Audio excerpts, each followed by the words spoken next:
శుక్లాంబరధరం విష్ణుం శశివర్ణం చతుర్భుజం ప్రసన్నవదనం ధ్యాయేత్ సర్వవిఘ్నోపశాంతయే. లింగోద్భవం సనత్కుమార వచనం. అలా బ్రహ్మ పలికిన మాటలు విని ఋషులందరూ ఇప్పుడు జగత్తుకు శ్రేయస్సు ఎలా కలుగుతుందని మరలా ప్రశ్నించారు. అందుకు విరించి ఇలా అన్నాడు: మనం అందరం వెళ్ళి ఆ దయామయుడు త్రిలోచనుడు శూలపాణిని శరణు కోరుదాం. ఆయన అనుగ్రహం వల్ల యథాపూర్వ స్థితి ఏర్పడుతుంది. అంతటా బ్రహ్మతో కలిసి ఆ మునులందరూ కైలాసానికి వెళ్ళి ఉమాసహితుడైన శంకరుని దర్శించారు. అప్పుడు లోకపితామహుడు బ్రహ్మ వరదాయకుడు దేవాదిదేవుడైన ముల్లోకేశ్వరుడు శివుని ఇలా స్తోత్రం చేశాడు: ఓ అనంత, నీకు నమస్కారం. పినాకధారి వరద మహాదేవ స్థాను పరమాత్మ, నీకు ప్రణామాలు. భువనేశ తారక సకల జ్ఞానప్రదాయక, నీకు నమస్సులు. దేవా, నీ ఒక్కడవే పురుషోత్తముడవు. పద్మగర్భ పద్మేశ, నీకు ప్రణామములు. ఘోరరూప శాంతిరూప చండకోపన విశ్వేశ, నీకు నమస్కారములు. సురనాయక శూలపాణి విశ్వభావన ప్రభు, నీకు అనేక ప్రణామాలు. బ్రహ్మ ఋషులు చేసిన స్తోత్రం విని మహాదేవుడు ఇలా అన్నాడు: భయపడకండి, లింగం పునఃప్రతిష్ఠితమవుతుంది. నాకు ప్రీతికరంగా నేను చెప్పినట్లు చెయ్యండి. నిస్సందేహంగా లింగ ప్రతిష్ఠ జరుగుతుంది. నా లింగాన్ని ఎవరు భక్తితో పూజిస్తారో వారికి అసాధ్యమనేదే ఉండదు. పాపాలు తెలిసి చేసినా ఎలాంటివైనా లింగార్చన చేసినంతటినే పటాపంచలవుతాయి. సందేహింపకడు. మీరలు పడగొట్టిన లింగాన్ని వెంటనే తీసుకువెళ్ళి సాన్నిహిత్యం అనే మహత్సరోవరంలో ప్రతిష్ఠించండి. అందువల్ల మీ మనోవాంఛితాలన్నీ నెరవేరుతాయి. స్థానం అనే పేర దాన్ని దేవతలంతా పూజిస్తారు. స్థానీశ్వరంలో ఉన్నందున నన్నచట స్థానీశ్వరుడని పిలుస్తారు. స్థానమును సదా స్మరిస్తే సర్వకిల్బిషాలు తొలగిపోతాయి. ఆ దేవుని దర్శనమాత్రాన్ని పరిశుద్ధ దేహులై మోక్షగాములవుతారు. పరమేశ్వరుని మాటలు విని బ్రహ్మాది దేవతలతో కూడి ఆ ఋషులు దారువరం నుంచి లింగాన్ని కదిలించి తీసుకుని వెళ్ళటకి ఉపక్రమించారు. అయితే వారందరూ కలిసి ప్రయత్నించిన ఆ లింగాన్ని కదిలించలేకపోయారు. ఇక దారి ఏమని బ్రహ్మను ప్రశ్నించగా ఆయన: మీరెంతగా శ్రమించినా దేవదేవుని ఇచ్ఛానుసారం భూపతితమైన లింగాన్ని తీసుకొని పోలేరు కనుక ఆయననే మరల శరణు వేడితే ఆయనే దయతో దాన్ని తీసుకొని రాగలడు. అందరూ మరల కైలాసానికి వెళ్ళారు. అయితే అక్కడ వాళ్లకు రుద్రుడు అగపించలేదు. అప్పుడు బ్రహ్మ ధ్యానస్థుడై ఆలోచించగా శంకరుడు ఏనుగు రూపంలో ఆయన స్తోత్రం చేస్తున్న ఆ దేవతలు ఋషుల మనసులలోనే ఉన్నట్లు కనుగొన్నాడు. అంతటా బ్రహ్మను ముందుంచుకుని ఆ దేవతల ఋషులంతా ఆ దేవుడు స్వయంగా విరాజిల్లే ఆ మహత్సరోవరానికి వెళ్ళారు. అక్కడ కూడా ఆ శివుని కానక వారంతా అన్వేషణ సాగించారు. చింతాకులమైన హృదయాలతో ఉండిపోయారు. అప్పుడక్కడ పార్వతీదేవి కమండలధారిణి ప్రసన్నవదనంతో కనిపించగా ఆమెను అందరూ స్తోత్రం చేశారు. ప్రీతురాలైన ఆ ఉమామహేశ్వరుని వెతికి బాగా అలసిపోయారు. కాబట్టి మీరంతా ముందే అమృతాన్ని తాగండి.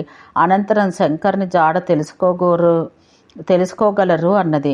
ఆ భవాని మాటలకు సంతుష్టులై వారందరూ అచ్చట కూర్చుని పవిత్రమైన అమృతపానం చేశారు.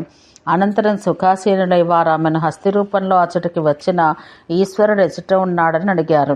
అప్పుడు ఆమె ఆ సరోవర మధ్యంలో హస్తి రూపాన ఉన్న శివుని చూపించింది.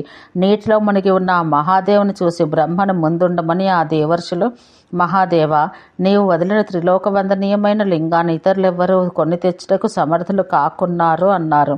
బ్రహ్మాదులు నివేదనం విని ఈశ్వరుడు వారందరిని వెంట పెట్టుకుని దేవదారు వనాశ్రమానికి వెళ్ళి ఏనుగు రూపంతో లింగాన్ని తొండంతో అలవోకగా పట్టుకొని తెచ్చి మహర్షుల స్తోత్ర పాఠాల మధ్య ఆ మహాసరస్సుకు పశ్చిమ దిక్కున నిలిపాడు. అంతటా ఆ దేవతలు ఋషులంతా తమ జన్మలు ధన్యమైనాయని సంతోషించి ఆ పరమశివుని స్తోత్రం చేశారు. బ్రహ్మ పురోగాములైన దేవతలు వాళకిల్యాది ఋషులు భక్తి ప్రపత్తులతో చేసిన స్తోత్రానికి సంతోషించి ఆ మహాదేవుడు ఆ ఏనుగు రూపాన్ని వదిలి ఆ లింగ మధ్యంలో సన్నిహితుడైనాడు.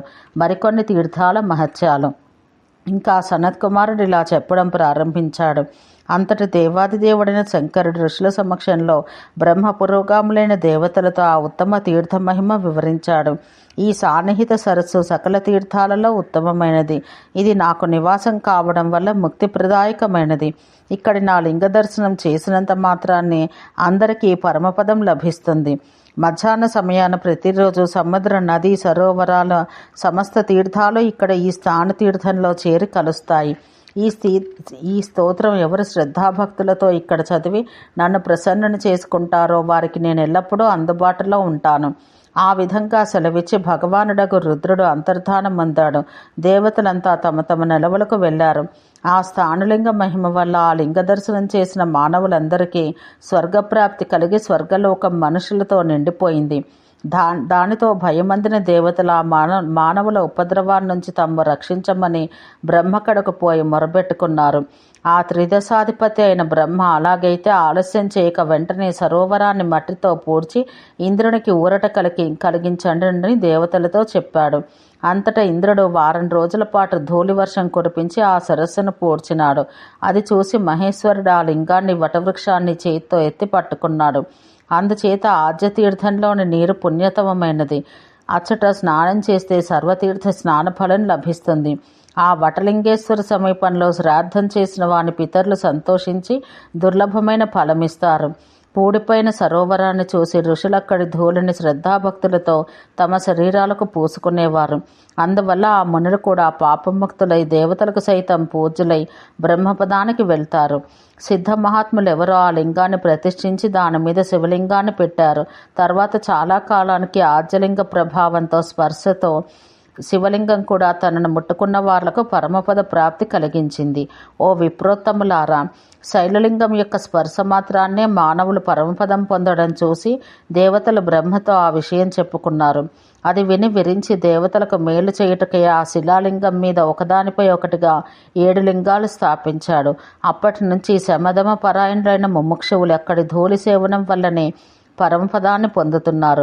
కురుక్షేత్రంలో గాలిలో ఎగిరే ధూళి కణాలు కూడా తమ స్పర్శతో మహాపాపులను కూడా పవిత్రులను పరమపద సంపాదకులను చేయజాలి ఉన్నవి. ఆ స్థాన తీర్థంలో ప్రవేశించిన స్త్రీ పురుషాదులకు వారు తెలిసి ప్రవేశించినా తెలియక ప్రవేశించినా సరే సర్వ దుష్కృత నాశం కలుగుతుంది. లింగ దర్శనం వల్ల వటవృక్ష స్పర్శ వల్ల ముక్తి కలుగుతుంది. అచట సన్నిధి జలాల్లో స్నానమాడిన వారి కోరికలు సిద్ధిస్తాయి. అక్కడ పితృదేవతలకు వదిలే తర్పణోదకాల బిందువుకు అనంత ఫలం వస్తుంది. లింగానికి పడమర మధ్య నల్ల నువ్వులతో శ్రాద్ధ తర్పణాలు ఇచ్చిన వారు 3 యుగాల పర్యంతం సుఖిస్తారు. మన్వంతర కాలం వరకు లింగం అక్కడ నిలిచి ఉన్నంత కాలం అలాంటి వార్ల పితరులు ఉత్తమోదకాలు పానం చేస్తూ ఉంటారు. కృతయుగంలో దానికి సాన్నిహిత్య తీర్థమని, త్రేతాయుగంలో వాయుతీర్థమని, ద్వాపర కలియుగాల మధ్య రుద్రహ్రదమని పేర్లు. చైత్రకృష్ణ చతుర్దశి నాడు రుద్రహదంలో స్నానం చేసిన వారికి పరమపద ప్రాప్తి కలుగుతుంది. అచటి వటమూలాన కూర్చుని పరమశివుని ధ్యానించిన వారులకు ఆ స్థానవట మహిమ వల్ల చింతిత మనోరథాలు నెరవేరుతాయి. సనత్ కుమార్ని వచనం. స్థానవటానికి ఉత్తరంగా శుక్రతీర్థం ఉంది. స్థానవటానికి తూర్పున సోమతీర్థం, దక్షిణాన దక్షిణ తీర్థం, పడమరగా స్కందతీర్థం ఉన్నాయి. ఈ పుణ్యతీర్థాల నడుమ ఉన్నది స్థానవు. దాని దర్శన మాత్రాన్నే పరమపదం లభిస్తుంది. అష్టమి చతుర్దశి తిథుల్లో వానికి ప్రదక్షిణం చేస్తే అడుగడుగుకు యజ్ఞఫలం లభిస్తుంది. ఈ తీర్థాలను మునులు, సాధ్యులు, ఆదిత్యులు, వసువులు, మరుత్తులు, అగ్నులు మొదలగు వారందరూ శ్రద్ధగా సేవించారు. ఈ స్థానక్షేత్ర రాజ్యాన్ని దర్శించిన ఇతర ప్రాణులందరూ సర్వపాపాలు తొలగే పరమపదం పొందుతారు. దాని సన్నిధి నా మహాదేవుడకు శూలపాణి లింగం, దానికి పక్కనే ఎల్లప్పుడూ విడవకుండా లింగ రూపంలో ఉమాదేవి ఉన్నారు. వారిని చూసినంతనే మానవుడు సిద్ధి పొందుతాడు. వటవృక్షానికి ఉత్తరంగా మహాత్ముడకు తక్షకుడు ప్రతిష్ఠించిన సర్వకోర్కలు వర్షించే మహాలింగం ఉంది. వటానికి తూర్పు దిశగా విశ్వకర్మ నిలిపిన గొప్ప లింగాన్ని చూస్తే సిద్ధి లభిస్తుంది. అక్కడే లింగ రూపంలో సరస్వతీ నది ఉన్నది. ఆమెకు భక్తితో నమస్కరిస్తే బుద్ధి, మేధాశక్తులు లభిస్తాయి. వటానికి పక్కగా బ్రహ్మ ప్రతిష్ఠితమైన వటేశ్వర లింగ దర్శనం పరమపదం ప్రసాదిస్తుంది. అంతట స్థానవటాన్ని దర్శించి ప్రదక్షిణం చేస్తే సప్తద్వీప వసుంధరను ప్రదక్షించిన ఫలం లభిస్తుంది. స్థానవుకు పడమర దిశగా నకులేశగణం ఉన్నారు. దాన్ని చక్కగా అర్చిస్తే సర్వపాపాలు పోతాయి. అచటకు దక్షిణంగా రుద్రకడ తీర్థం ఉంది. దానిలో స్నానం చేస్తే అన్ని తీర్థాల్లో స్నానం చేసిన ఫలం కలుగుతుంది. దానికి తూర్పున మహాత్ముడైన రావణుడు ప్రతిష్ఠించిన గోకర్ణేశ్వర మహాలింగం ఉంది. ఆషాఢ కృష్ణ చతుర్దశి నాడు ఆ గోకర్ణ స్వామిని అర్చిస్తే కలిగే పుణ్యం ఎట్టిదో వినండి. ఆ లింగార్చన వల్ల తెలిసి తెలియక చేసిన పాపాలన్నీ తొలగిపోతాయి. ఆ హరిని శుచి అయి అష్టమి నాడు పూజిస్తే బ్రహ్మచర్య వ్రతం చక్కగా పాలించిన ఫలమంతా కలుగుతుంది. కుమారేశ్వరుని మహిమ వల్ల కోరిన రూప సౌందర్యం, సౌభాగ్యం, ధన సంపదలన్నీ నిస్సంశయంగా నెరవేరుతాయి. దానికి ఉత్తరంగా ఉన్న లింగాన్ని పూజించి విభీషణుడు జరామరణాదులను జయించాడు. ఆషాఢ శుక్ల అష్టమి నాడు ఉపవసించి ఆ లింగ పూజ చేస్తే అమరత్వం లభిస్తుంది. ఓ బ్రాహ్మణులారా, అక్కడ కరడు పూజించిన లింగాన్ని యత్నపూర్వకంగా అర్చిస్తే సకల కోరికలు ఫలిస్తాయి. అక్కడే మహేశ్వర ఆరాధన గావించి దూషణుడు, త్రిశిరుడు కూడా కోరుకున్న ఫలాలు పొంది సంతోషించారు. ఓం శాంతి శాంతి శాంతి.